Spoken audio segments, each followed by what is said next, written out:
환영합니다. 좋아요, 구독, 알림 설정까지.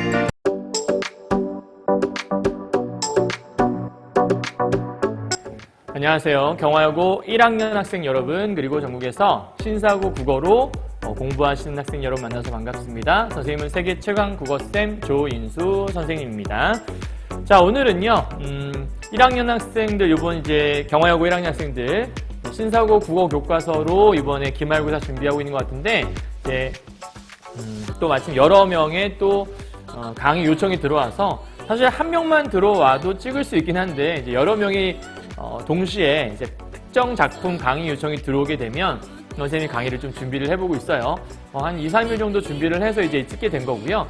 사실 오늘은 이제 미완성의 걸작이라고 하는 이 작품을 작품이라고 해야지, 글이라고 하는 게 더 정확할 것 같네요. 왜냐면 문학 비평문이라고 할 수 있는 그런 글이거든요. 그래서 요거에서는 뭘 읽어내야 되나, 그걸 함께 지금 선생님이랑 이제 살펴보도록 하겠습니다. 필요한 강의가 있으면 신청해 주시면 이렇게 찍고 있는데, 일단 여러분이 먼저 공부를 하시고 그래도 이해가 안 가면 강의 요청해 주시면 훨씬 더 좀 좋은 강의가 될 수 있겠죠. 자, 가보죠. 미완성의 걸작. 선생님 좀 전에 얘기했지만 이 작품 같은 경우에는 뭐냐? 제일 중요한 게 문학 비평문이라고 할 수 있어요. 정확히 문학 비평문보다는 미술 비평문이란 말이 더 맞겠네요. 그래서 뭐냐면 이제 미술 작품에 대한 걸 얘기할 거기 때문에 이거 살짝 지울게요. 미술 비평문. 그러니까 문학에 대해서 비평하는 거 문학 비평문, 미술에 대해 비평하는 거는 미술 비평문이라 얘기할 수 있겠죠. 요 안에 그림이 나오죠. 윤두서라고 하는 사람이 그린 자화상이라는 그림이 나오는데, 그 그림에 대한 것들을 이제 평가하는 거죠. 그러니까 비평문의 핵심은 뭐냐면 두 가지가 있어요. 첫 번째는 작품에 대한 기본적인 정보를 주게 되어 있죠. 그래서 요 글에 나오는 그 미술 작품에 대한 정보가 뭐가 있는지 그거를 이제 사실적으로 표현하게 되어 있고, 두 번째는 그 작품에 대한 정보가 나왔으니까 비평이 나오려면 뭐가 있어야겠어요, 여러분? 기본적으로 이거에 대한 평가가 들어가야겠죠. 그래서 작품에 대한 감상도 들어가고 플러스 평가. 그래서 요 두 가지가 함께 들어가야 비평문이란 말이 이제 성립할 수 있겠죠. 그래서 이 작품 같은 경우에 또 하나의 특징이 뭐냐라고 물어본다면, 이제 미술 비평을 할 거기 때문에 기본적으로 그냥 뭐 마음에 안 든다고 이거 마음에 안 들어, 이거 싫어 이렇게 얘기할 수는 없죠. 그래서 기본적으로 논리적이에요. 그러니까 논리적이라고 하는 건 주장이라는 게 나와 있으면 그에 합당한 근거를 제시하는 게 우리가 논리적이라고 하죠. 그리고 무엇인가를 비평할 때에는 하나하나 잘 파헤쳐 봐야 돼요. 그래서 분석적이라고 볼 수 있고요. 또 하나의 특징은 일단 어떻게 볼 수 있느냐, 하나하나 해석을 해보는 거고요. 마지막으로 미술이기 때문에 이 그림은 어떤 것들이 있다라고 눈에 보이듯이, 우리 이제 글을 볼 거기 때문에 묘사적이다, 이렇게 이제 우리가 네 가지 글의 성격을 가지고서 글을 판단하시면 될 것 같아요. 이해하셨죠? 자, 이러한 내용들을 기본 정보로 가지고 우리가 뭘 볼 거냐? 제목이 미완성의 걸작이잖아요. 그러면 뭐가 미완성인지, 그리고 미완성인데 왜 걸작이지? 이제 그런 걸 좀 궁금해야겠죠. 선생님이 늘상 이런 글이나 작품 같은 거 분석할 때 포인트 잡아드리고 있잖아요. 이렇게 5가지의 포인트를 한번 공부를 해보도록 하죠. 일단 다 공부하고 글을 다 정리한 다음에 맨 마지막에는 이 글을 약간 도식화해서 정리도 해드릴 거니까 일단 잘 들어보시고 여러분이 공부한 것이 맞는지까지 확인을 한번 해보셔야 돼요. 살짝 삐뚤어졌네요. 조금 선생님이 똑바로 조금 놔볼게요. 여기 이렇게 하는 게 좀 더 삐뚤어지지 않았죠? 네. 자, 일단 첫 번째 의문 제기 그리고 의문 해결, 요 과정을 거치게 돼 있어요. 이걸 우리가 추론이라고 해요. 이런 의문을 제기한 다음에 그거에 대한 대답이 무엇일까? 그거를 해결해 나가는 과정들을 추론을 통해서 제시한다라는 거예요. 다음 두 번째, 아까 얘기했잖아요. 미술작품 중에 자화상이라는 미술작품이 있는데 그 작품에 대한 두 가지 의문점을 제시하게 되어 있거든요. 그게 포인트예요. 다음 세 번째, 그 의문점에 대해서 해결하는 근거가 있어요. 아까 처음 얘기했지만 논리적이라고 얘기했기 때문에 어떠한 의문을 그러니까 해결하기 위해서는 적절한 근거가 필요하겠죠.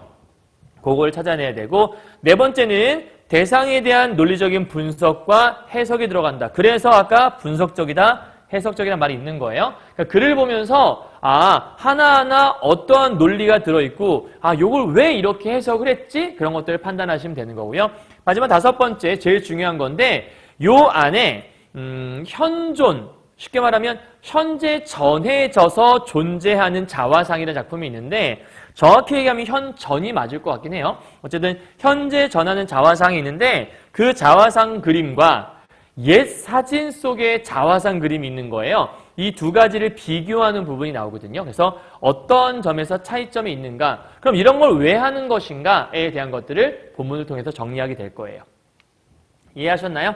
자, 요 다섯 가지에 대한 포인트를 가지고서 함께 글을 읽어하시면 돼요. 자, 혹시라도 아직 글을 안 읽었다. 잠깐 스탑 해놓으시고 멈췄죠? 자, 그리고 여러분 신사고 국어 교과서의 200페이지를 펴셔서 200페이지부터 총 어디까지냐면 200 몇 페이지지? 5페이지까지인 것 같아요. 205페이지까지 총 5쪽밖에 안 돼요. 그리고 글도 얼마 길지 않기 때문에 쭉 읽어보신 다음에 다시 이 강의를 들으시면 좋을 것 같아요.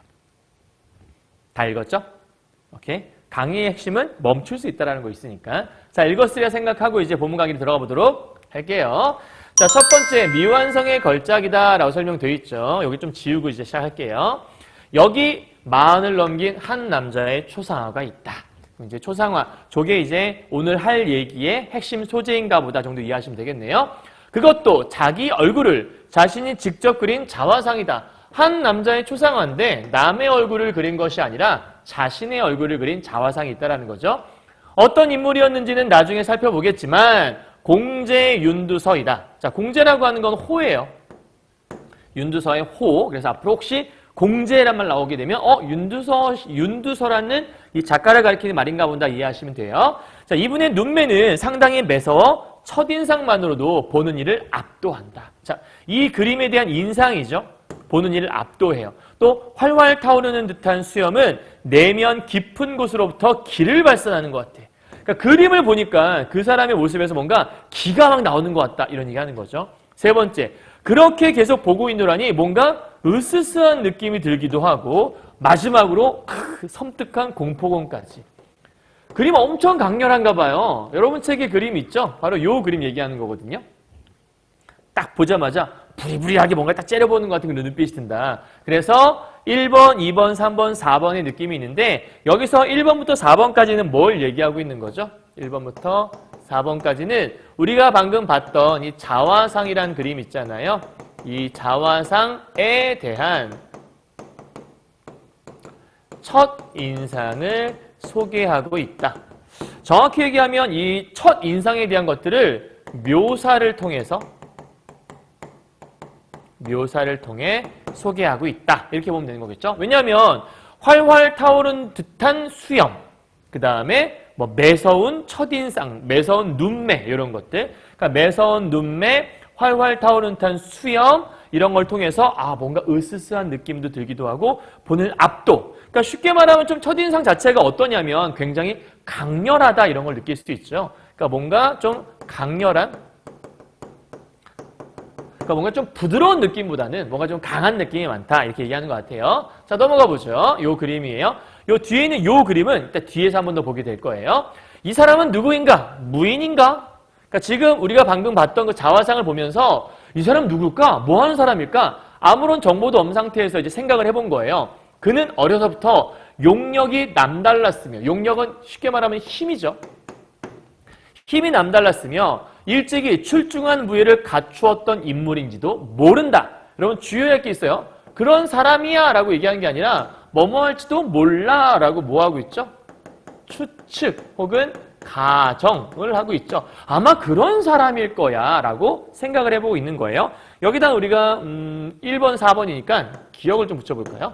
그러니까 출중한 무예를 갖추었던 인물일 수도 있겠다. 혹은 침착성을 잃지 않았던 냉엄한 성품의 장군이었을지도 몰라. 또 마지막으로 비극적인 최후를 맞이했던 인물인지도 모르겠다라고 얘기했어요. 그러면 기억과 니은과 디귿의 모습은 이 그림을 보고 내가 느낀, 즉 첫 인상, 이렇게 강렬했던 첫인상으로 인한 첫인상을 통한 추측인 거죠. 그러니까 첫인상을 통해서 그 인물에 대한 추측, 이 사람이 어떠한 인물일까라고 한번 생각을 해보고 있는 거예요. 자, 이렇게 첫인상이라고 하는 건 보는 이의 기억 속에 강렬한 에너지의 낙인을 찍어요. 그러면 어떻게 돼요? 오래도록 지속돼요. 그러니까 우리가 왜 어떤 사람을 처음 만나게 되면 그 사람에 대한 첫인상이 되게 강렬하게 남거든요. 예를 들어 엄청나게 잘생긴 사람을 봤다. 너무 잘생겼다. 그리고 길을 가다가도 그때 그 잘생긴 사람 그죠? 그러니까 첫인상이라는 게 되게 중요해서 흔히 소개팅을 나갈 때에도 첫인상이 중요하다라고 얘기하기도 하는데 사실은 첫인상이 중요하긴 하지만 그게 그 사람의 모든 걸 다 표현할 수는 없잖아요. 그래서 오래도록 지속이 되어서 10,000,000가지 상념의 뿌리가 된다는 거예요. 그러니까 온갖 상상을 하게 만든다는 거죠. 상념이라고 하는 건 떠오르는 생각들을 얘기하면 되는 거니까. 그러니까 첫인상이라고 하는 거 역할이 뭐예요? 강렬한 낙인을 찍어서 오래도록 지속이 되어서 사람 머릿속에 온갖 생각을 떠오르게 한다. 그러니까 이런 첫인상을 가지고서 아까 강렬한 첫인상 통해서 이 사람 이런 사람 아니었을까? 생각을 해봤다는 얘기죠. 근데 중요한 거, 그러나 별표. 우리가 문학 작품을 본다라는 건 기본적으로 그 문학의 어떤 시를 따지면 뭐 시어의 의미 아니면 뭐 표현 기법, 전개 방식 이제 이런 것들이 중요하거든요. 그런데 이런 비평문 같은 경우에는 독서 지문 읽듯이 읽어도 돼요. 그러니까 이 글이 갖는 의미가 무엇이며 이 글이 이렇게 주장을 했어? 그럼 그 근거는 뭔데? 이런 것들이 중요하고요. 특히 접속사의 유의에서 보시면 글의 의미를 잘 파악할 수가 있어요. 그러니까 이런 거죠. 나 너무 정말 저 여자가 예쁜 것 같고 어쩜 사랑스러운 것 같고 어쩜 저런 사람이 있을까? 그러나 난 제가 싫어. 이렇게 얘기하면 내가 하고 싶은 얘기는 예쁘다예요? 싫어예요? 싫어져. 그러니까 앞에 이야기는 그러나를 얘기하는 순간 사실은 큰 의미가 없어져요. 왜? 내가 정말 하고 싶은 얘기는 그러나 뒤에 숨어 있는 거니까. 그럼 뭐 얘기하고 싶은 건데? 이런 첫인상이 있을 수 있지만 첫인상은 그다지 믿을 만한 것이 못 되는 경우가 많다. 쉽게 얘기하면 이 글의 작가가 말하고 싶은 건 첫인상은 정확한 정보를 주지 않아 이런 얘기를 하는 거죠. 이 네모친 부분이 핵심으로 선생님이 네모를 따로 쳐놓은 거예요. 그러니까 이 첫인상은 믿을 만한 것이 못 돼 라고 하는 게 이 글쓴이가 말하는 주장인 거예요. 인상이 반드시 그 인물로부터 나오거나 결정되는 것이 아니기 때문이다. 그럼 첫인상이 반드시 그 인물로부터 나온 건 아닐 수도 있고 결정되는 것이 아니기 때문에 믿을 만한 것이 못 돼라는 거잖아. 그러면 요게 요렇게 돼서 얘는 이 주장에 대한 이유 혹은 근거가 되는 거겠죠.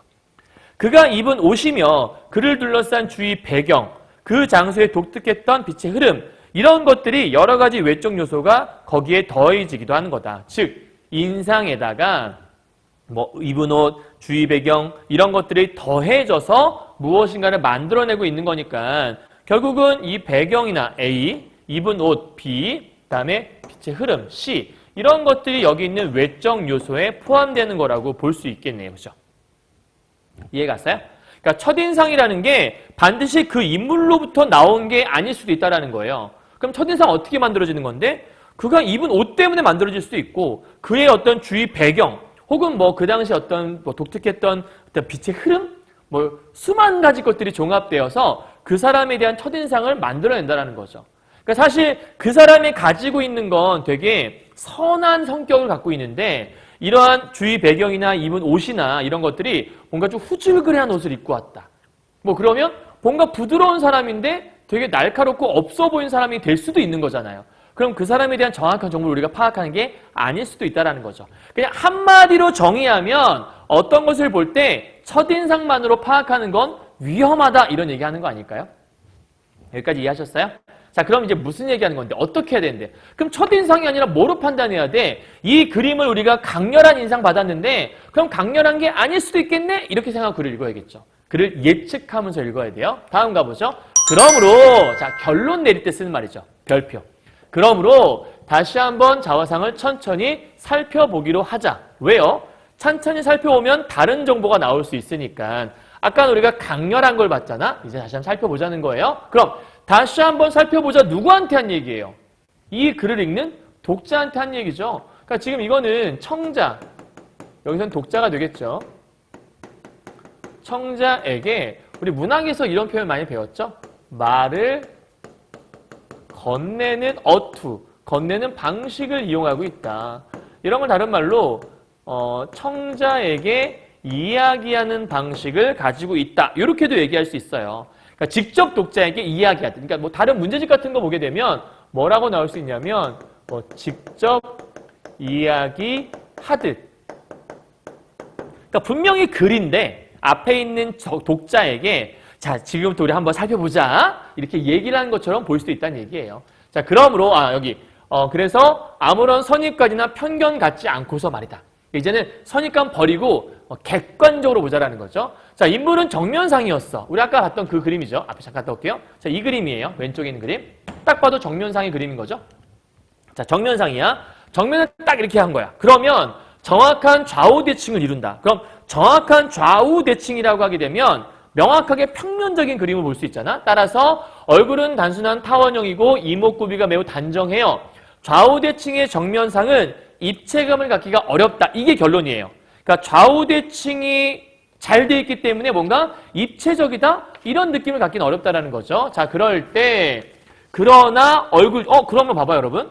좌우 대칭의 정면상은 입체감을 갖기가 어려운데 그러나 그럼 그 뒤에 나오는 말은 아닌데 입체감 있는데 이런 얘기해야 정상 아닐까?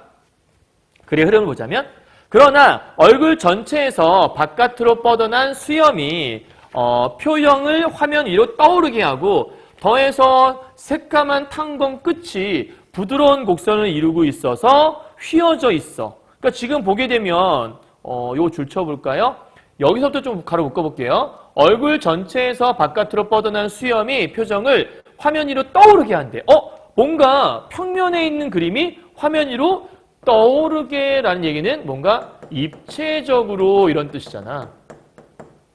더하여 새까만 탄검 끝이 부드러운 곡선을 이루고 휘어져 있어 머리 전체에 부피감. 그럼 평면이라고 하는 건 부피가 있을 수 없잖아. 근데 뭔가 부피감이 느껴져요 라는 얘기는 입체적이다 라는 얘기를 하는 거지. 요령 있게 표현해준다. 그러면 여기서부터 여기까지 묶어보게 되면 결국은 이 두 개가 포인트인 거네. 평면의 그림이긴 하지만 어떻게 보인다라는 거야? 좌우 대칭 정면 상임에도 불구하고 무슨 감을 줘요? 입체감을 줘요. 그죠? 그러니까 지금 좌우 대칭 정면 상이야.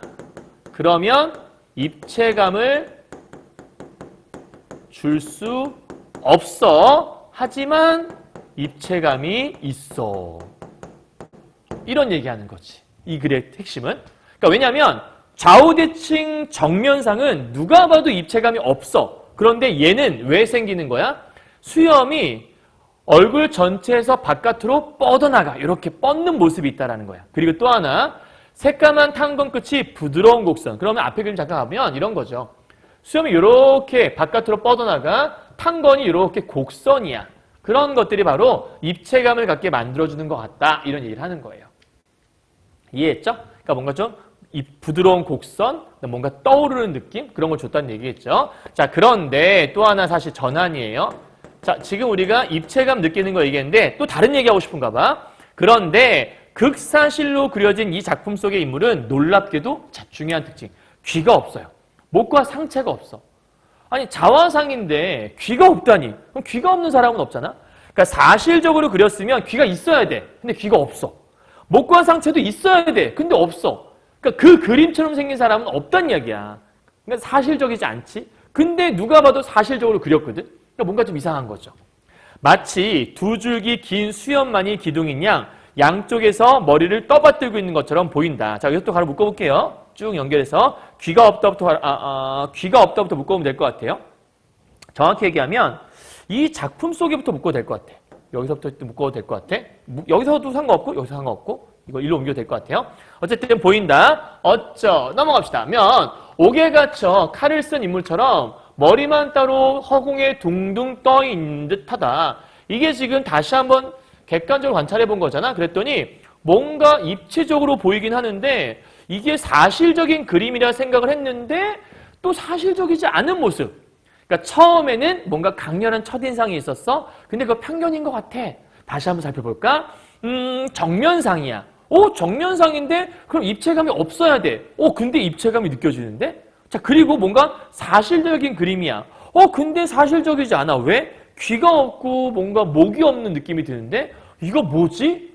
마치 머리만 따로 허공에 들려있는 듯하고 탄건의 윗부분 또 위에가 잘려나가 있네? 뭔가 좀 독특한 걸 느끼고 있는 거예요. 그죠? 그러니까 지금 계속해서 이 부분은 우리가 보고 있는 이 자화상이라는 그림 있잖아요. 이 자화상이란 그림 속에 인물이 나와 있고 자화상의 그림 속에 있는 그 인물에 대해서 묘사를 하고 있어. 무슨 묘사를 하고 있어? 외양 묘사를 쭉 끊임없이 하고 있는 거죠. 귀 없어요. 목 없어요. 상체 없어요. 머리만 따로 들려있는 듯해요. 그러니까 앞에서 귀가 없다. 목과 상체가 없다. 1. 그 다음 넘어가서 머리만 따로 허공에 들려있는 듯하다. 2. 탄건의 윗부분이 잘려나갔다. 3. 그래서 외양 묘사를 1번부터 3번까지 이렇게 지금 외양 묘사를 하고 있는 거야. 그러니까 사실적인 그림이긴 한데 뭔가 귀가 없고 뭔가 목이 없는 느낌, 허공에 머리만 따로 들린 느낌, 탄건의 윗부분이 잘려나간 느낌이다. 그래서 눈에 가득 보이는 것이라고는 귀가 없는 사실적인 얼굴 표현뿐인데 그 시선은 정면을 뚫어져라 응시하고 있다. 이렇게 쳐다보고 있는 거예요. 눈을 부릅뜨고 쳐다보고 있다는 얘기예요. 그러한 초상이 무섭지 않다면 오히려 이상한 일이다. 그렇잖아. 그러니까 눈이 부리부리한데 그 눈만 머리만 떠갖고 딱 쳐다보고 있으면 얼마나 무섭겠어. 그죠? 자, 윤두서의 자화상. 우리가 지금 보고 있는 게 그 그림인 거죠. 윤두서의 자화상은 최고의 걸작이자 불후의 명작이라 불리며 국보 제240호. 와, 어마어마한 그림이네요. 그죠? 그러니까 지금 이 윤두서의 자화상의 특징이 이렇게 묘사되어 있는 거죠. 여기서 이 작품에 대해 질문을 한번 던져보자. 뭔데? 도대체 작품 속의 인물이 윤두서라는 사실은 어떻게, 누가 확인한 거지? 라고 얘기했어요. 자, 이제부터 아까 선생님 처음에 포인트 잡을 때 의문점 얘기했잖아. 지금 우리가 요 윤두서의 자화상이 있단 말이에요. 요 자화상에 대한 의문점을 제기할 거야. 자, 첫 번째 의문점이야. 요 자화상 속에 있는 의문이라고 미리 적을까요? 의문점 1. 여기 적을 거예요. 첫 번째 뭐냐면 누가 어떻게 확인한 것인가? 이게 첫 번째 의문이에요. 여기다 이렇게 체크해놓고 선생님 여기다 필기할게요. 일단은 누가 어떻게 확인했지? 그러니까 지금 이렇게 좀 지우는 게 낫겠는데 누가 어떻게 확인했지? 즉 이 그림이 윤두서의 자화상이라는 거 어떻게 알아? 이렇게 얘기하는 거야. 자, 왜냐하면 화면상에는 이분이 누구인지 알려주는 글씨가 한자도 없다라는 거예요. 그럼 이런 의문이 생긴 이유가 뭐죠? 알림 글씨가 없어서, 그죠? 그러니까 그림 속에 뭔가 알려주는 거에 대한 정보가 없는 거야. 그러니까 이게 윤두서인지 아닌지 누가 알아? 조인수라고 해도 나랑은 좀 다르게 생겼다, 그죠? 그런데 그렇게 얘기해도 모르는 거 아니냐. 윤두서에게는 아들 윤덕희, 손자 윤용 등 그림을 잘 그렸던 자손들이 많이 있대요. 그래서 만약 현 작품이 후손들의 입을 통해서만 공제초상이라고, 공제는 아까 윤두서의 호라고 했어요. 전해 내려왔다면 혹시라도 무정한 세월의 흐름 속에서 본의 아니게 잘못 전해진 걸 수도 있다. 그러니까 말로만 전해지면 와전될 수도 있잖아요. 말이라는 건 변할 수도 있으니까. 더구나 작품에는 가로 접힌 금이 같은 간격으로 17줄이나 있대요. 그것은 작가가 종이를 둘둘둘 이렇게 둘둘둘 말다 보면 그대로 납작하게 눌려서 왜 우리 여러분 그 종이 이렇게 돌돌 말아봤죠? 말면 돌돌 말려있던 그림을 반대로 돌려보면 이게 중간에 접히는 곳이 생기잖아요. 그렇게 생긴 금이다라고 좀 설명을 하고 있는 거예요. 그러니까 첫 번째 의문 가졌어. 이 첫 번째 의문에 대한 여기 봐요 잠깐. 작품 속의 인물이 윤두서라는 사실을 어떻게 알았을까? 첫 번째 의문이야. 왜? 화면 속에는 이분이 누구인지 알려준 글씨가 없었어. 이게 지금 의문인 거고 그 의문에 대한 이유가 여기 써 있는 거죠. 그렇죠? 그러니까 이거에 대한 근거. 첫 번째 의문을 갖게 된 이유가 뭐야? 글씨가 없었으니까. 걔에 대해 알 수 있는 정보가 아무데도 없으니까. 그리고 작가가 종이를 둘둘 말하는 상태에서 생긴 금처럼 보이는 게 하나 있다는 거야. 그렇다면 이 작품은 뭐야? 완성된 것이 아니야. 그러니까 지금 이 작품이 완성된 것이 아니란 이유가 뭐야? 이러한 금이 보이기 때문이지. 그러니까 이것이 근거가 되어서 이러한 결론이 맺게 된 거죠. 그럼 이거는 미완성된 거 아닐까? 미완성이래. 미완성된 거 아닐까라고 하는, 자, 의문점 1이야. 이제 여기다 의문점 2개 쓸게. 의문점 두 번째가 생겼어. 좀 밑으로 할까요? 이번엔 의문점 2가 생겼어. 혹시 얘는 미완성 아닐까? 미완성이 아닐까라는 의문이 생긴 거야. 왜? 족자로 표구되지도 않았어. 그러니까 족자로 표구됐다라는 건 우리가 보통 뭔가 완성이 되면 족자로 만들어서 유리 같은 거 이렇게 딱 해갖고 더 이상 구겨지지 않게 만들잖아요. 그러니까 여러분 아마 그런 생각하면 될 것 같아요. 퍼즐 같은 것도 왜 몇 피스 이런 퍼즐 있잖아요. 그걸 다 맞춘 다음에 그걸 그대로 냅둬버리면 망가지니까 그거를 뭐 유리 같은 액자에다가 껴갖고 탁 놔두면 누가 봐도 완성된 작품 이런 느낌이 있잖아요. 그러니까 만약에 얘가 완성된 것이었으면 족자로 표구가 됐겠죠. 그런데 족자로 표구되지가 않았어. 왜? 완성되지 않았으니까 그러겠지. 그럼 완성된 게 아닌 거 어떻게 알아? 이런 금이 있으니까. 그러니까 금이 생겼다라는 건 족자로 표구되지 않았다는 뜻인 거고, 그러면 완성된 게 아니라는 이유도 될 수 있겠네요. 자, 갑자기 작업이 중단된 채, 그러니까 미완성된 거 아닐까? 갑자기 작업이 중단되어서 미완성된 건 아닐까라는 의문이 생긴 거야. 그러니까 여기서 그러니까 작업이 중단됐다라는 것 자체가 미완성과 똑같은 말인 거고, 이러한 두 번째 의문이 생긴 채 오랫동안 여러 종이 뭉치 속에 섞여 있다가 뒤늦게 후손들이 발견한 것이도 모른다. 그러니까 이렇게 첫 번째 의문점, 누가 그 그림을 윤두서 그림이라고 했어? 그거 어떻게 증명할 수 있어? 라는 의문점 하나. 두 번째, 야 이거 완성된 거 맞아? 미완성인 것 같은데? 왜냐하면 갑자기 작업이 중단돼서 표구되지 않고 그냥 둘둘 말아놓은 거 아니야? 이런 두 가지 의문점이 생긴 거야.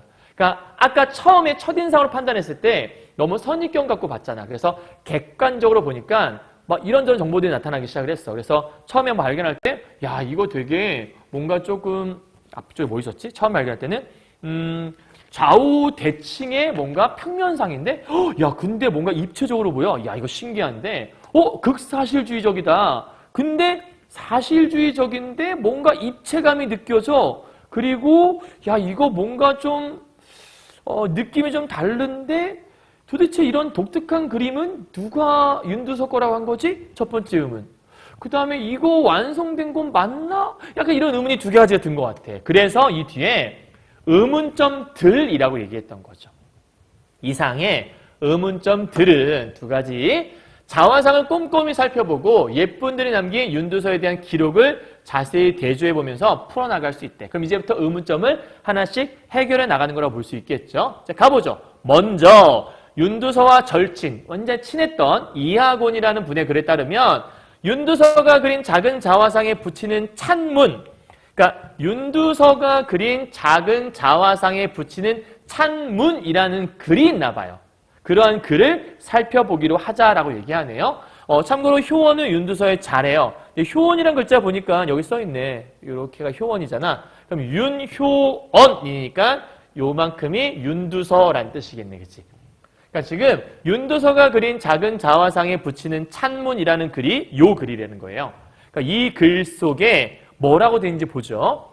6자도 되지 않는 몸으로. 여러분 참고로 이 한자라고 하는 건 30.3cm 정도가 되거든요. 그러니까 대충 한 30cm? 그럼 6자라고 하는 건 180 정도잖아. 그러니까 180도 안 되는 작은 몸. 180은 좀 큰 거 아니야? 개인적으로. 근데 180이 안 되니까 작은 거라고 볼 수 있겠죠. 뭐 그렇게도 뭐 작다라고 볼 수 있나? 선생님도 180이 안 되긴 하는데 180 안 되면 작은 거야? 좀 약간 서러워지는 것 같은데 어쨌든 뭐 선생님은 나름대로 큽니다. 네, 나름대로 선생님 키는 177인데요. 180에서 3cm가 모자라긴 하지만 뭐 나름 만족하고 살고 있어요. 어쨌든 되지 않는 몸으로 온 세상을 초월하려는 뜻을 지녔구나. 긴 수염이 나부끼고 안색은 붉고 윤택하니. 그러니까 지금 이 모습은 딱 봤을 때 뭔가 외양에 대한 묘사죠. 글의 제목 자체가 윤두서가 그린 작은 자화상에 붙이는 찬문 하고 있으니까 윤두서가 자화상을 그렸다. 즉 이 그림은 윤두서의 그림이다. 근데 윤두서의 그림이라고 하는 거에 대한 글을 보니 거기에 외양 묘사가 이렇게 돼 있다는 거야. 뭔가 긴 수염, 안색은 붉고 윤택하고, 그 다음 도사나 검객이 아닌가 의심할 정도의 사람이고, 그 다음 진실하게 삼가고 물러서서 겸양하는 풍모는 군자라고 하기엔 부끄러움이 없는 모습이다. 그럼 지금 여기는 외양에 대한 묘사지만 여기 두 번째 부분의 부분은 인물의 내면에 대한 묘사인 거지. 그럼 외양 묘사 보면 알겠지만 아까 그 그림과 좀 유사하다고 추리가 되잖아. 근데 아까 본 그 그림에 대한 외양 묘사처럼 보이는 이 부분이 윤두서가 그린 자화상에 붙이는 찬문이라며. 그럼 찬문 속에 윤두서에 대한 묘사를 해놨다는 얘기인 건데 그 윤두서에 대해 해놓은 묘사가 마치 그림과 똑같아 보이잖아. 그래서 뒤쪽에 이런 말 하는 거야. 찬문에 묘사된 인물의 생김은 분명 윤두서의 자화상 속 그것과 같다라고 얘기하는 거잖아. 그러니까 지금 이 부분이 우리가 아까 생각했던 첫 번째 의문 있잖아요. 도대체 누가 이걸 윤두서라고 했지? 라고 한 거 있잖아. 그 첫 번째 의문에 대한 해결의 근거가 되는 첫 번째 부분이라 볼 수 있겠지. 오케이? 그러니까 한마디로 얘기해서 첫 번째 의문점은 지금 어디서 발견하는 거냐면 그 찬문이라고 하는 거. 이 찬문을 통해서 우리가 지금 해결해보고 있다는 거야. 그 찬문에서 뭐라고 얘기했어? 찬문에서 일단 인물의 생김은 윤두서와 같다라고 얘기했으니까 찬문에서 설명한 그 외양 이것이 윤두서와 비슷한데 윤두서 그림과 유사하다. 이렇게 지금 판단을 한 거죠. 그래서 그런데 글에는 홀로 행실을 가다듬는 군자로서 진실하게 삼가고 물러서서 그러니까 외양 묘사는 좀 비슷한 것 같다는 생각이 들었다 봐. 그런데 이것이 진짜 이 그림에 대한 설명이라면 진실하게 삼가고 물러서서 겸양하는 풍모, 홀로 행실을 가다듬는 군자.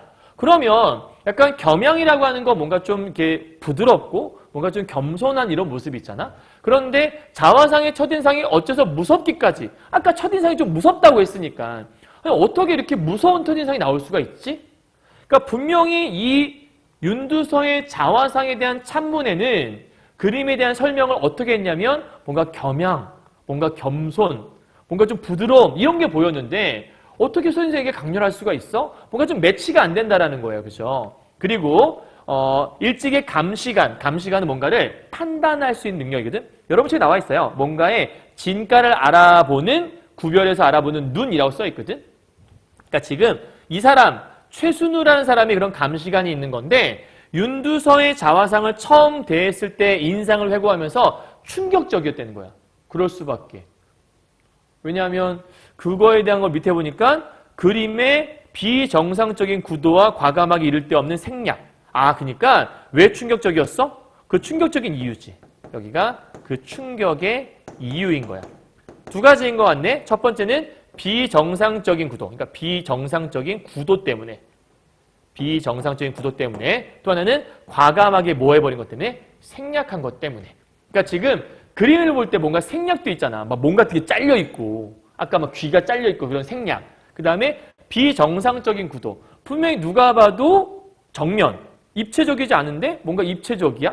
그러니까 실제적으로 나올 수 없는 구도다. 뭐 이런 것 같아요. 그죠? 그러니까 이런 것들 때문에 굉장히 충격을 먹었다. 그러니까 그림을 잘 판단하는 사람조차도 충격을 먹을 정도였다는 거예요. 자, 그 때문에 자화상은 그 놀라운 사실적인 묘사에도 불구하고 그 묘사가 사실적인 만큼 더욱더 몽환 중에 떠오른 영상처럼 뭔가 좀 독특하네요. 그죠?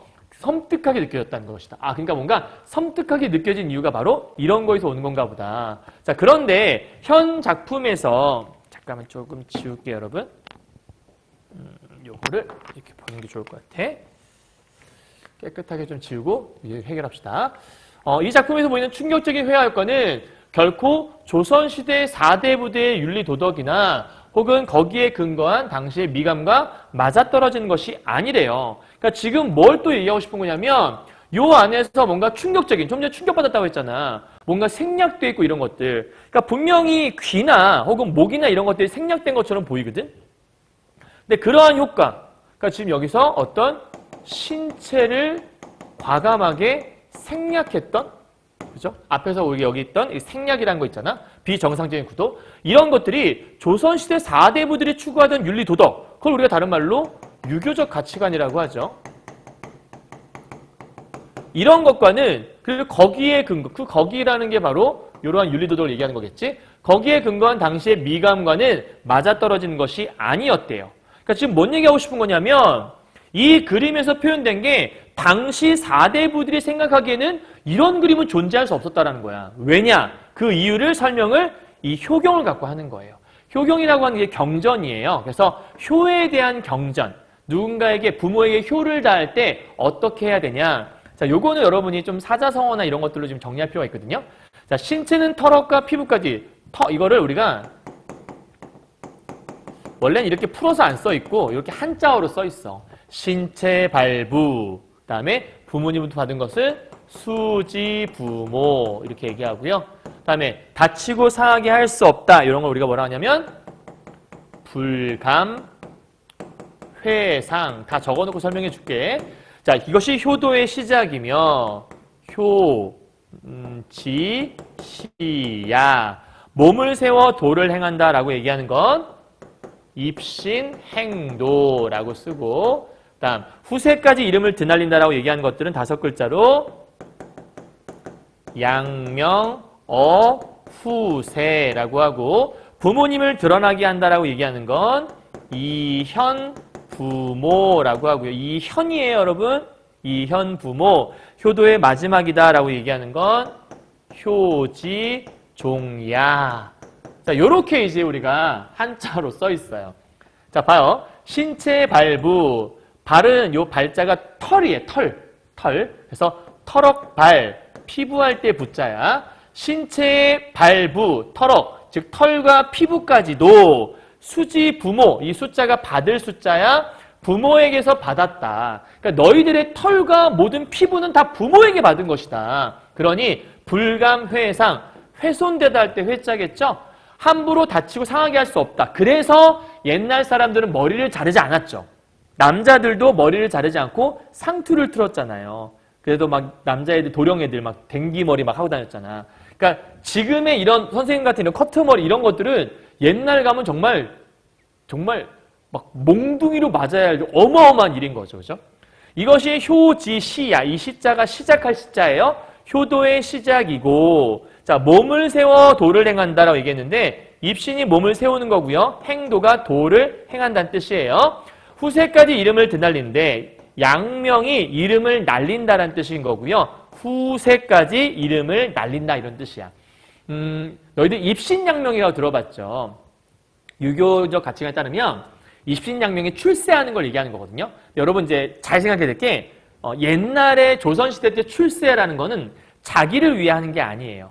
그러니까 부모님의 이름을 드높이기 위해서 출세하는 거거든요. 그러니까 입신양명을 왜 하는 거냐? 물론 자기가 출세하면 좋죠. 그런데 내가 뭔가 잘 되잖아요? 그러면 다른 사람들이 어이구 자식을 잘 키웠네. 부모님이 잘 키웠나 봐. 이렇게 얘기를 듣는다는 거예요. 내가 잘못하면 진짜 이거 부모가 어떻게 키워갖고 니네 부모가 널 그렇게 키웠어? 이런 식으로 내가 잘하고 못하고는 부모님의 이름을 욕먹게 하느냐 높이 이런 거였다라는 거예요. 그게 유교적 가치의 특징이거든. 그래서 내 이름을 잘 드높임으로써 그럼 뭐가 좋아져? 부모님을 현 나타날 현자잖아. 부모님을 나타나게 해서 그렇게 하는 게 바로 효도의 마지막. 종자는 종말, 끝 이런 거죠. 그래서 효도의 마지막이다. 한마디로 정의하게 되면 효경에서 뭐라고 했냐? 우리의 신체를 훼손하면 안 돼. 그건 불효야. 우리의 이름을 잘 드높여서 부모님의 이름을 높여드려야 돼. 이제 이렇게 얘기한 거야. 여기에서의 가장 중요한 건 신체를 훼손하지 않는다는 거겠죠. 그 얘기 때문에 가져온 거겠지. 그래서 그러므로 귀를 떼어내고 신체를 생략한 그림을 그리는 건 당시 4대부들은 상상할 수 없는 일이야. 그러니까 그 당시에 이렇게 신체를 훼손하는 그림을 그렸다? 야, 이건 말이 안 되는데? 이거는 그 당시에 있을 수 없는 일인 것 같아. 이런 생각을 할 수밖에 없었다라는 거죠. 이해하셨나요? 그러니까 지금 현재 도저히 나는 이해를 못하겠다. 어떻게 이렇게 신체를 훼손한 그림이 있을 수 있어? 누가 어떻게 이게 윤두서라고? 야, 말도 안 되는데? 왜? 만약에 진짜 윤두서였으면 4대부들이 이런 그림을 용납했을 리가 없는데? 이런 생각을 하게 됐던 거야. 그치? 자, 넘어가 볼게요. 그래서 어디 갔지? 앞에서 자화상의 현상이라고 하는 건 작가가 의도한 결과물이 아니라 혹시 이거 우연히 작업이 중단돼서 나타난 거 아닐까라고 추측을 해봤다는 얘기야. 그러니까 무슨 얘기냐면 당시 4대 부들의 생각에서는 이게 도저히 있을 수 없는 일이잖아. 그러니까 이거 혹시 아직 다 완성 안 된 거 아닐까? 이런 생각을 했다라는 거예요. 그렇죠? 그러면 지금 얘기했던 여기 부분 있잖아. 요건 아직 완성이 안 됐기 때문에 그런 거 아니야? 그러니까 처음에 또 하나 의문이 뭐였어? 야, 이거 아직 미완성이었던 거 아니야? 이런 의문이 들었던 거잖아. 근데 그거에 대해서 그런 거구나. 그러니까 요게 지금 아까 얘기했던 그 두 번째 의문을 다시 한번 설명한 거야. 두 번째 의문. 이 작품은 아마 완성이 아직 안 됐던 것일 수도 있겠다라고 처음에 의문을 품었잖아. 그거에 대한 걸 다시 한번 확인한 케이스가 되는 거지. 그러니까 처음에 누가 어떻게 이거 윤두서라는 거 알 수 있어? 이거 알린 글씨 없는데? 그랬더니 야, 이거 찬문에 보면 나와 있어. 윤두서가 그렸다라고. 근데 해결된 줄 알았거든? 근데 거기서 한 번 더 생각할 건 뭐냐면 분명히 윤두서 그림이라 했는데 이 찬문에 따르면 외양 묘사는 이해했어. 근데 내면 묘사가 뭔가 덕스럽고 뭔가 겸손하고 이런 게 있었는데 그게 이 그림과 뭔가 좀 일치하지 않는 것 같다는 생각이 들었어. 야, 그럼 이거 혹시 미완성 그림 아니야? 뭔가 완성 안 된 그림인 거 아니야? 중간에 혹시 뭔가 작업하다가 중단됐던 거 아니야라는 뭔가 의문을 품게 됐던 건데 그 의문이 왜 품어졌는지에 대한 것들을 이렇게 설명해 준 거야. 뭔가 일치하지 않는 거? 그 당시로서는 이런 그림 그릴 수 없었던 거? 야, 이거는 그림을 다 그렸다기보다는 아직은 그림 안 그렸을 수도 있겠네. 그 두 번째 의문에 대한 것들을 이렇게 표현했다 보는 거죠. 왜냐하면 이 당시에는 당시 분위기가 어땠다라는 거야? 신체 훼손이 불가능했었으니까 이렇게 훼손된 그림이 나올 수가 없었다라는 거지. 그죠? 그럼 왜 도대체 이렇게 미완성 그림을 그렸을까? 그림을 왜 미완성했을까? 이거에 대한 의문점이 들었던 거야. 그래서 밑에 보자. 그런 의심을 품고 있던 찰나에 국립박물관에서 개최 예정인 단원 기몽도전을 준비하면서 백방으로 관련 자료를 찾아보던 중 뭘 만나냐면 조선사 편수회에서 뭔가를 발견하게 돼. 사실 요게 얘들아 그 일제강점기 시절에 일제가 만든 역사연구회야. 그러니까 일본이 우리나라 역사를 왜곡하려고 우리나라 역사를 지네 입맛에 맞게 조리하려고 한국사 연구회를 만들거든. 이게 나쁜 거지. 나쁜 놈들인데 어쨌든 그런 연구회에서 갖고 있던 자료 속에 옛 사진 속에 윤두서의 모습이 있던 거야. 실제 윤두서의 모습이. 그래서 그의 몸 부분이 선명하게 그려져 있었다라는 거야. 그러니까 지금 이게 아까 전하던 현존 혹은 현전이라고 볼 수 있는데 현존하는 자화상과의 차이점이지. 차이점을 발견하게 된 거야. 이거 미완성인 거 아닌가? 막 궁금증이 있었는데 이게 미완성인지 아닌지가 궁금했잖아, 아까. 도대체 이게 진짜 미완성이 맞는 건가? 왜냐하면 추측해보건데 당시 사회로서는 이렇게 뭔가 훼손된 그림을, 왜냐면 아까 목만 떠있다고 했고 귀가 없다고 했으니까 이런 그림 그릴 수가 없는데 혹시 미완성인 거 아니야? 라는 두 번째 의문점에 대해 해결을 해야 되는데 뭐 방법이 없잖아. 진짜 미완성인지 아니면 다 그려놓은 건지. 근데 다 그렸다고 하기에는 당시 분위기가 좀 그랬고 또 미완성이라 하기에는 근거가 없고 근데 그 근거를 여기서 찾게 된 거지. 기존 그림에는 선명하게 그려져 있던 거야. 특이한데? 그 결과 현 상태에서 이제 이 그림인 거죠. 그러니까 이 그림은 여러분 보시면 알겠지만 기존의 그림과는 뭔가 좀 다른 점이 있다는 거예요. 이게 교과서에 있는 그림이긴 한데요. 이 그림을 잘 보면 여기 옷이 입혀져 있어요, 실제로. 그러니까 옷도 있고 다 그려져 있어. 이거 뭔가 있는 것 같은데? 그래서 얘랑 좀 차이점이 있다는 거죠. 갑시다. 몸 없이 얼굴만 따로 떠 있는 거의 충격적이라고 부를 만큼 지나치게 강하고 날카롭기만 했던 생김새가 원래는 어지러 보이는.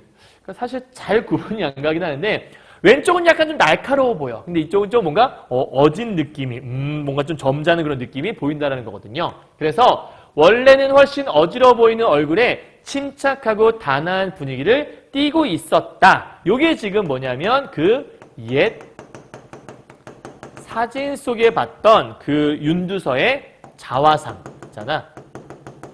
이거의 특징이 있다라는 거죠. 그러니까 기존 그림은 그렇지 않았구나. 그러면 뭔가 기존 그림과 달라진 케이스라는 거잖아. 그럼 이제 이해가 간다라는 거죠.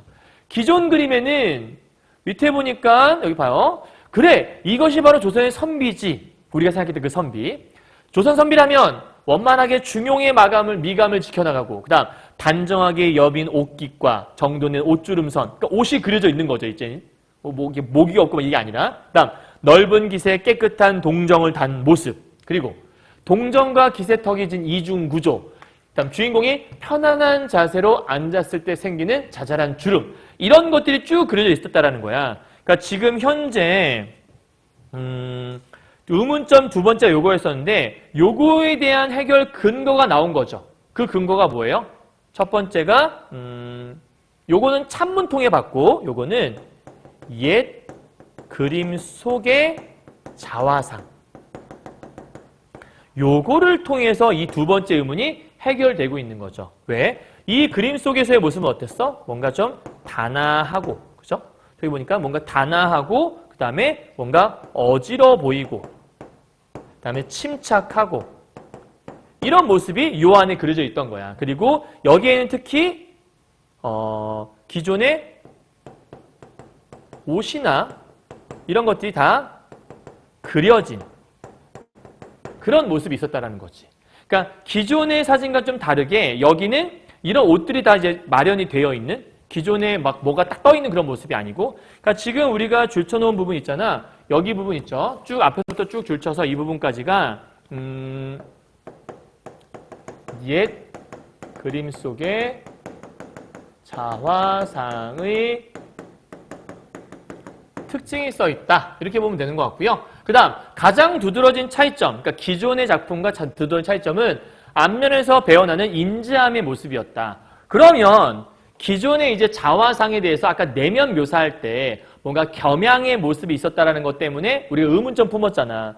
분명히 찬문에서 말할 때는 얘가 윤두서의 자화상이 맞다 생각했는데, 그때 한 가닥 의문점은 내면 묘사를 너무 부드럽게 해놨단 말이야. 근데 기존에 지금 전해오는 그림에서는 그런 게 안 보였단 말이지. 그럼 어떻게 된 거냐? 기존 그림을 찾아봤더니 여기엔 인자함이 있었다라는 거야. 그리고 너무나 따뜻해 보이는 감성적인 얼굴과 총명하게 이를 데 없는 눈빛이 요 안에 있었다라는 거죠. 그게 인자함의 모습으로 있었다라는 거예요. 그래서 원래 있었던 윤두서 자화상 사진 속에 상반신 윤곽선이 그럼 왜 없어진 거지? 그러니까 지금 새로운, 그러니까 기존에 있던 옛 그림 속에 있던 자화상에는 몸에 윤곽선이 다 그려져 있는 거야. 그런데 아까 처음 봤던 지금 전해지는 자화상에는 이 윤곽선이 없잖아. 이제 궁금해지는 거지. 도대체 이거 어떻게 없어진 거지? 왜 없어졌을까? 그거에 대한 비밀은 몸이 유탄으로 그려진 데에 있었다. 그러니까 새로운 의문점이 또 생겼던 거고, 이거에 대한 해결은 여기서 찾게 되는 거죠. 그러니까 지금 요렇게 유탄으로 그려진 데, 요게 바로 얼굴만 남게 된 이유라고 볼 수 있는 거죠. 유탄이 뭔데? 요즘 스케치 연필에 해당하는 것으로 버드나무 가지로 만든 가는 숯인데, 이것은 넘겨볼게요. 화면에 달라붙는 점착력이 약해서 쉽게 지워진다는 거예요. 그러니까 지금 뭐냐면 그림을 그릴 때 유탄으로 밑그림을 그리는데, 그 유탄으로 그린 밑그림을 그려놨던 것들이 지워진 게 아닐까라고 지금 짐작을 하고 있는 것 같아. 그래서 소묘하다가 뭔가 수정하기 편리하기 때문에 유탄을 자주 사용하긴 하는데, 그럼 지금 현재 이게 그 유탄이라고 하는 것들을 사용하게 되면 그거의 특징이 나와 있는 거잖아. 그래서 밑그림 가릴 때 주로 사용을 한다는 거예요. 그러니까 요거는 이제 유탄의 용도겠죠. 자, 그런데 자화상의 경우 얼굴에서부터 먹선을 올려 정착을 시키고, 몸체는 유탄으로만 형태를 잡은 과정에서 아직 먹선을 올리지 않았다. 그러니까 지금 현재 이 상태는 미완성 상태라고 볼 수 있는 거죠. 그러니까 유탄으로 형태만 잡아놨어. 그 다음에 이제 뭔가 먹선을 올려서 이렇게 그림을 그려야 되잖아. 근데 유탄으로 형태만 잡고 먹선을 그리지 않은 상태였다는 거야. 그런 상태에서 전에 오다가 지워져 버린 것이 아닐까라고 지금 짐작을 하고 있는 거죠. 이해했어요? 그러니까 지금 요 즉 다음 나온 부분이 뭘 얘기하는 거냐면, 아마 그 상반신 윤곽선이 사라진 이유라고 설명할 수 있는 부분인 거지. 왜 사라졌어? 미완성의 상태로 전해오다가 지워져 버렸기 때문에 사라진 것 같아. 아마도 미숙한 표구상이 구겨진 작품을 펴고 때를 빼는 거 이게 뭔 얘기냐면 이게 구겨져 있었잖아. 쫙 핀 다음에 이제 이거 잘 피려고 이렇게 문지르다 보니까 연필이니까 이렇게 문질러서 이게 문대져서 지워졌던 게 아닐까라고 추측해 보는 거죠. 그러니까 지금 요 이유에 대해서 뭐 하는 거야? 이 이유에 대해서 추측을 해보는 거야.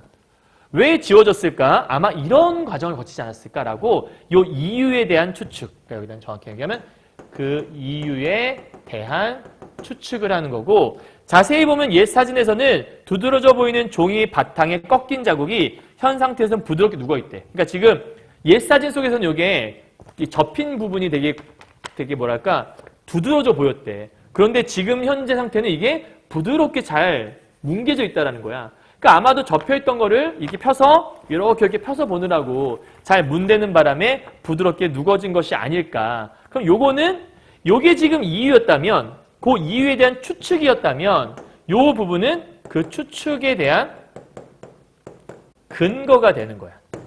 오케이? 그러니까 글의 구조가 그렇게 되어 있는 거죠. 자, 얘는 왜 미완성이라고 보여? 유탄 사용했을 것 같아. 유탄 사용해서 형태만 잡아놓고 먹선을 올리지 않았어. 그 상태에서 오랫동안 전해오다가 지워져 버린 것 같아. 그래? 왜 그랬을까? 아마 전해오다가 이렇게 문질러서 그런 것 같은데? 라고 추측해봤어. 그래? 그 근거는 뭔데? 두드러져 보이는 부분이 지금 부드럽게 녹여져 있더라고. 이렇게 얘기하는 거죠. 이제 이해했어요? 여기까지? 자, 그렇게 문지르는 동안 원작품이 가졌던 풍부한 질감이나 특히 앞면의 부드러운 질감 같은 것들이 희생이 돼버리고 뼈대가 되는 선적인 요소만 남게 된 것이다 라고 얘가 얘기를 하는 거죠. 결국은 이 부분이 말하는 건 뭐냐면 현존하는 그 자화상 있잖아. 그러니까 얘 사진 속의 자화상 말고 우리가 처음 봤던 그 자화상, 이 자화상이 강하고 날카롭게 보이는 이유가 설명되어 있는 거죠. 그러니까 왜 그렇게 강하게 보였을까? 이런 이유일 것이다 라고 설명하는 거예요. 자, 지금껏 조선 초상화의 최고 걸작이자 파격적인 구도를 가진 완성작이라고 지금까지 평가되어 왔었어. 근데 얘는 이제 뭐야? 미완성작임이 확인이 되었대요. 그래서 귀가 없었던 것이고 완벽하게 마무리된 수염에 반해서 눈동자가 너무 진하고 약간 생경해 보였어. 이 두 개 사이 사실은 좀 뭔가 부조화스럽다는 얘기잖아. 이렇게 부조화스러웠던 이유는 뭐야? 바로 미완성작이었기 때문에 그랬다는 거야. 하지만 미완성작이었다고 해서 그러니까 뭐냐면 작품이 완성된 게 아니야? 야, 그럼 이건 작품의 가치가 없는 거 아닌가? 이렇게 생각할 수 있잖아. 근데 그게 아니라 작품의 예술성도 미완성인 건 아니야. 이 얘기의 핵심은 작품의 예술성은 이미 완성된 것이다. 이런 얘기야. 그러니까 미완성처럼 되어 있지만 사실은 미완성 그 자체만으로 작품은 하나의 의미가 있다라고 설명하는 거죠. 그게 무슨 말이야? 넘어가 볼까요? 미켈란젤로의 노예상이라는 것들을 보면서 이 노예상은 오히려 드물게 보는 걸작이라고 설명을 해. 그러니까 미켈란젤로의 노예상은 미완성작인데도 불구하고 작품으로서의 의미가 있다는 거예요. 어떻게? 다듬어지지 않은 돌이라는 작품 재질과 그로부터 영혼이 깃든 형상을 이끌어내는 작가의 의식 사이에 말할 수 없이 팽팽한 긴장감. 그러니까 뭔가 다듬어지지 않았어? 근데 거기로부터 뭔가 형상을 이끌어내려고 하는데 그게 잘 쉽지가 않아. 그래서 뭔가 완성을 하고 싶은데도 완성할 수가 없어. 뭐 그런 달려가는 그 과정 속에 있는 모습. 그러니까 지금 우리가 가로친 이 부분이 뭐라고 볼 수 있는 거냐면 그 노예상, 미켈란젤로 작품이죠. 그 노예상이 걸작으로 평가되는 이유인 거죠. 그러니까 미완성작처럼 보이는 노예상이 왜 걸작으로 평가되고 있어? 이런 것 때문에. 그처럼 동일한 거야. 자화상 또한 미완성작이지만 오히려 그 덕분에 마지막 손질이 더해지지 않은 작가 자신의 심오한 상념이 전개되는 과정, 그리고 생생한 자기 성찰. 그러니까 여기 보니까 뭔가 마지막 손길이 더해지면 완성이 돼버리잖아.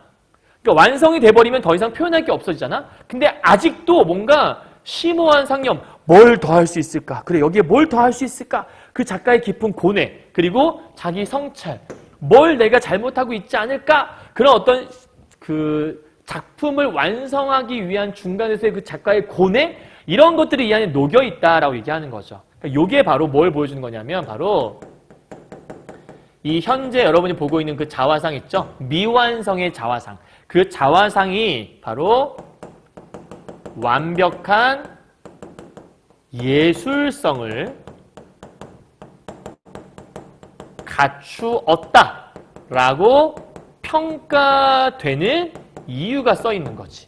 그러니까 이 작품이 미완성작임에도 불구하고 왜 완벽한 예술성이 있어? 바로 이러한 이유 때문이다라고 얘기하는 거야. 이것이 바로 제목에서 얘기했던 이게 바로 미완성의 걸작이라고 하는 그 이유가 설명되어 있는 거죠. 정확히 말하면 이유라기보다는 미완성의 걸작이라고 하는 제목이 갖는 의미라고 볼 수 있을 것 같아요. 이해하셨나요? 자, 그래서 밑에 미켈란젤로나 윤두서는 어쩌면 똑같이 미완성작 속에서 더 이상 손댈 수 없는 완전성을 감지하고서 그 이상의 작업을 스스로 포기했던 건 아닐까? 무슨 얘기예요? 미완성작이야. 근데 완성하기 위해서 뭘 더 손댈 수 있을까? 더 이상 손댈 게 없는데? 이건 정말 완벽한 완전성인 것 같은데? 라고 감지를 해서 더 이상 손댈 수 없을 것 같다는 고뇌가 이 안에 녹아있는 것. 그러니까 미완성 그 자체만으로 뭔가 완전한 상태다라고 지금 얘기를 하고 있는 거죠. 진짜 멋진 생각 아니에요? 아직 완성하지 않았지만 그 자체로 뭔가 완벽해 보여. 더 이상 손댈 수가 없잖아요. 그랬던 거 아닐까라고 추측하면서 작품이 끝나는 거예요. 이해가셨죠? 그러니까 두 가지 의문점에 대한 것들을 풀어나가는 과정 속에서 결국 이 작품이 왜 미완성이지만 걸작인지를 설명하고 있는 부분이라고 볼 수 있는 거죠. 이해하셨나요? 자, 그렇다면 이 작품에 대한 전체 특징을 선생님 한번 정리를 한번 해보도록 할게요. 가볼게요. 자, 작품의 전체 구조화를 한번 해보도록 하죠. 선생님이 이렇게 미리 표시를 좀 해갖고 왔어요. 여러분도 선생님 따라오시면서 뭐지? 한번 생각을 해봐요. 자, 첫 번째 윤두서의 자화상에 대해서 첫인상을 제시를 했죠. 그래서 그 첫인상에 대해서 이런저런 추측을 하고 온갖 생각들을 해보기 시작했어요. 그죠? 첫인상이라고 하는 것들이 정말 올바른 것인가? 첫인상은 과연 객관적일까? 근데 그게 아닐 수도 있는데, 왜냐하면 다른 여러 가지 요소들이 미쳐서 그런 생각을 만들 수도 있을 것 같은데 그런 고민들을 하게 됐던 거죠. 자, 그 결과 두 가지 의문점을 제시하게 돼요. 뭔데? 이 자화상이 윤두서 진짜 윤두서 맞아? 첫 번째 의문. 자, 두 번째, 이거 혹시 미완성인 거 아니야? 라는 의문점이 두 가지가 생긴 거죠. 그래서 그 첫 번째 의문점이었던 누가 확인한 건데?를 해결하기 위해서 찬문이라는 것들을 이용하죠. 그 찬문은 아까 뭐였죠? 윤두서가 그린 자화상에 블라블라 써 있어. 그러니까 찬문에 이미 윤두서가 그렸다라고 윤두서의 자화상에 써 있단 말이에요. 그러니까 윤두서가 그렸대. 확인할 수 있었어. 근데 이제 문제는 뭐냐면 그 찬문에 묘사된 생김새를 통해서 요 첫 번째, 이게 첫 번째죠. 1번째, 요게 이제 두 번째인 건데 첫 번째 의문점은 해결을 했어. 왜? 여기에 있는 그 외양 묘사를 가지고 해결을 했단 말이야. 그런데 요 안에 내면 묘사가 있었잖아. 뭔가 겸양, 부드러움 이런 게 있었잖아요. 근데 그런 거하고 뭔가 조금 언밸런스함이 느껴졌단 말이에요. 그렇죠? 이거 확실하게 맞나? 분명히 이건 알겠는데 누가 확인했는지 알겠는데 뭔가 좀 언밸런스해. 그래서 어떻게 하지? 막 고민하다가 뭔가 조화롭지 않아. 이상하다. 왜 그런 거지? 근데 연구하던 과중에 현존하는 자화상과 차이가 있는 옛 사진 속의 자화상을 발견하게 돼. 그리고 요 자화상 속에는 옷도 그려져 있고 다 그려져 있어. 왜냐면 그 전에 우리가 의문점은 뭐였냐면 이거 미완성인 건 아닌가 생각을 하면서 동시에 들었던 생각은 분명히 윤두서의 자화상이 맞아? 그런데 자화상이 맞다면 이 윤두서가 그린 거라고? 근데 얘 사대부인데 당시 사대부들은 귀가 잘리고 목 없고 이런 것들을 그릴 리가 없는데 이거 뭔가 미완성인 거 아닌가 계속 고민했었는데 얘 사진 속에 보니까 있는 거야. 그렇지. 그럼 그렇지. 윤두서가 사대부 그래 그 유교적 가치관 그걸 무시했을 리가 없지. 여긴 다 그려져 있던 거야. 아니 근데 왜 이게 이렇게 변했지? 이거 혹시 유탄. 그죠? 상반시인 윤곽선이 왜 사라졌지? 의문점이 생겼고 추정을 해본 게 유탄 때문에 그랬나 보다.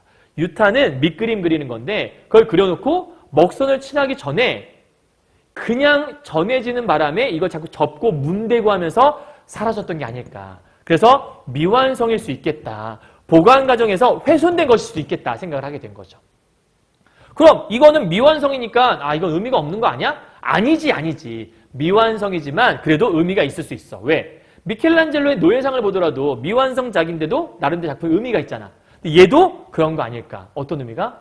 더 이상은 뭘 해야 될지 모를 정도의 완전성, 예술적인 완전성이 있어서 거기다가 뭘 더 해야 될까? 수없이 고민하고 고민하는 그런 고민들, 고민의 흔적, 자아 성찰의 흔적들이 들어있는 게 바로 이 그림인 것 같다.